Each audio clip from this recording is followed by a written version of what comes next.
अक्सर आपको स्कूल में या कॉलेज में कई बार टीचर्स ये कहते ही होंगे कि पढ़े लिखे नेता को ही वोट देना। बात सही भी है, लेकिन यही बात कहने पर क्या किसी टीचर को नौकरी से निकाला जा सकता है? आप कहेंगे नहीं, पर हुआ तो यही है। अपने लेक्चर के दौरान पढ़े लिखे नेता को ही वोट देने की बात करने वाले टीचर करण सांगवान ने इस लाइन के आगे और पीछे क्या कहा था, उन्हें नौकरी से निकाले जाने के बाद अब तक क्या क्या हुआ है और मामले में केजरीवाल की एंट्री कहां से होती है, चलिए आपको सब कुछ बताते हैं। नमस्कार, मैं हूं आपके साथ मेघना सचदेवा। आप मुझे देख रहे हैं लोकमत हिंदी पर। तमाम देश दुनिया की खबरें और जानकारी भरी वीडियोस के लिए हमारे YouTube चैनल पर बने रहें। बेल आइकन को भी जरूर दबाएं ताकि सबसे पहले ये वीडियोस आप तक पहुंचे। ट्विटर पर अनअकैडमी और अनइंस्टॉल अनअकैडमी ट्रेंड कर रहा है। एक रिपोर्ट की माने तो 1 लाख से ज्यादा स्टूडेंट्स और यूजर्स इस ऐप को अब तक अनइंस्टॉल भी कर चुके हैं। दरअसल ऑनलाइन एजुकेशन प्लेटफॉर्म अनअकैडमी ने अपने एक टीचर करण सांगवान को नौकरी से निकाल दिया है। करण सांगवान ने क्लास के दौरान छात्रों से अपील की थी कि हमेशा पढ़े लिखे उम्मीदवारों को ही वोट दें, ना कि ऐसे लोगों को जो केवल नाम बदलना जानते हैं। अपनी इस अपील में उन्होंने किसी भी नेता का नाम नहीं लिया था, ना ही किसी पार्टी की बात की थी। लेकिन जब उनका ये वीडियो सोशल मीडिया पर वायरल हुआ तो लोग इसे राजनीति और नेताओं से जोड़ने लगे। कुछ लोग इसे राहुल गांधी और अरविंद केजरीवाल की विचारधारा बताने लगे, तो कुछ लोग इसे भाजपा के खिलाफ बताने लगे। इसके बाद खबर ये आई कि करण सांगवान को नौकरी से निकाल दिया गया है। वायरल हो रहे वीडियो में करण सांगवान अपनी क्लास में ब्रिटिश कालीन आईपीसी और सीआरपीसी, साथ ही भारतीय साक्ष्य अधिनियम को बदलने के लिए लोकसभा में पेश किए गए हालिया बिल पर चर्चा कर रहे थे और इसी दौरान इस बात पर अफसोस जताते हुए नजर आए कि आपराधिक कानूनों पर उनके द्वारा तैयार किए गए सभी नोट्स बेकार हो चुके हैं। सांगवान कहते हैं, यहाँ तक कि मुझे भी नहीं पता कि हंसूं या फिर रोऊं, क्योंकि मेरे पास भी बहुत सारे बेयर एक्ट्स, केस नोट्स और नोट्स हैं जो मैंने तैयार किए थे। यह हर किसी के लिए कठिन काम है।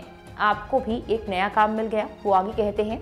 लेकिन एक बात का ध्यान रखें, अगली बार किसी ऐसे व्यक्ति को वोट दे जो पढ़ा लिखा हो, ताकि आपको दोबारा इस परीक्षा से गुजरना ना पड़े, ठीक है। वो आगे कहते हैं, किसी ऐसे व्यक्ति को चुने जो शिक्षित हो, जो चीजों को समझता हो। किसी ऐसे व्यक्ति को ना चुने जो केवल नाम बदलना जानता हो। अपना निर्णय ठीक से ले। और इसके बाद उनकी नौकरी जाने की खबर आ गई। इसके बाद से करण का एक YouTube चैनल जिसका नाम है लीगल पाठशाला, उस पर भी करण का एक वीडियो सामने आया है जिसमें उन्होंने विवाद के बारे में बताते हुए कहा है कि वो 19 अगस्त को बताएंगे कि उन्हें क्यों अनअकैडमी से इस्तीफा देना पड़ा या निकाला गया और उनके साथ जो विवाद है इसकी शुरुआत कैसे हुई। वहीं दिल्ली के सीएम जो अक्सर भाजपा पर हमलावर रहते हैं, उन्होंने भी इस मामले पर प्रतिक्रिया दी और अरविंद केजरीवाल ने कहा कि क्या पढ़े लिखे लोगों को वोट देने की अपील करना अपराध है? अगर कोई अनपढ़ है, व्यक्तिगत तौर पर मैं उसका सम्मान करता हूं, लेकिन जनप्रतिनिधि अनपढ़ नहीं हो सकते। ये साइंस और टेक्नोलॉजी का जमाना है। 21वीं सदी के आधुनिक भारत का निर्माण अनपढ़ जनप्रतिनिधि कभी नहीं कर सकते। मामले में साध्वी प्राची ने भी अपनी प्रतिक्रिया दी है। उन्होंने ट्वीट करते हुए लिखा, no need to uninstall Unacademy, great work by Unacademy, Unacademy fired anti nationalist teacher, सराहनीय फैसला। मामले पर अनअकैडमी पर भी सवाल उठने लगे तो अनअकैडमी का पक्ष भी सामने आया है। अनअकैडमी के सह संस्थापक रोमन सैनी ने कहा कि करण सांगवान कोड ऑफ कंडक्ट का उल्लंघन कर रहे थे और इसीलिए कंपनी को उनसे अलग होना पड़ा। रोमन सैनी ने सोशल मीडिया प्लेटफॉर्म ट्विटर पर यह कहा कि अनअकैडमी एक शिक्षा मंच है जो गुणवत्तापूर्ण शिक्षा मुहैया कराने के लिए प्रतिबद्ध है।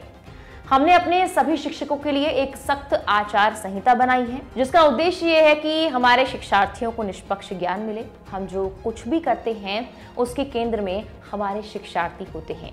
क्लास व्यक्तिगत राय और विचार साझा करने की जगह नहीं है, क्योंकि वो छात्रों को गलत तरीके से प्रभावित कर सकते हैं।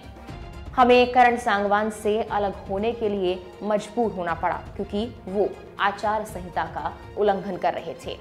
मामले को लेकर आपकी प्रतिक्रिया क्या है? हमें कमेंट कर जरूर बताएं। फिलहाल के लिए इस वीडियो में इतना ही। नमस्कार।